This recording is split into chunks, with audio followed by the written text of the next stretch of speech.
We're forged in Mjölnir. Isolate. I'm doing about 2 inches. Isolate the material. Hit it on the corner of your anvil.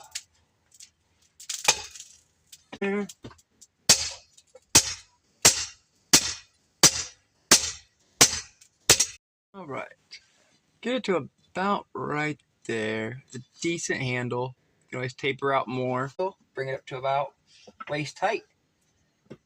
Start hitting the corner of the hammer for the pendant.